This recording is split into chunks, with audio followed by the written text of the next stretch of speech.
it would be a delta so huge that it would dwarf the Nile Delta. And in the Nile Delta, they can grow a couple of crops of wheat per year because it's so, all the silt from the Nile is so fertile that they're able to plant more. So in a time, 10,000 years ago, when the Fertile Crescent was the most fertile place in the world, in Iraq, between the Tigris and Euphrates, it's still fertile. It's one of the only places that's fertile there.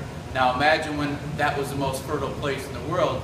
Now between those two rivers, you go down to the southern end and there's a delta that would be so massive it would dwarf the Nile Delta. You could literally grow anything that there is. And the Sumerians called that the Eden, which means the fertile plain. So and they grew all of their food there, or the majority of it.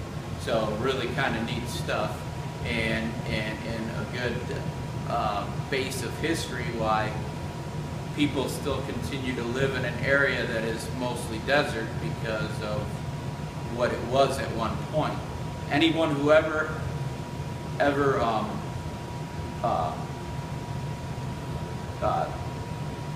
fought Sumer and actually defeated them became better for it.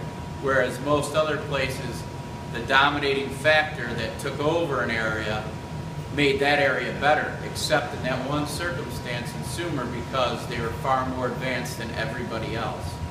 They're credited with the wheel, paved streets, and this is 7,000 years ago. Multi-story homes with inlet and outlet plumbing, your water coming in and the sewage, and they didn't just dump it into a river like many of the people who came after them. They actually had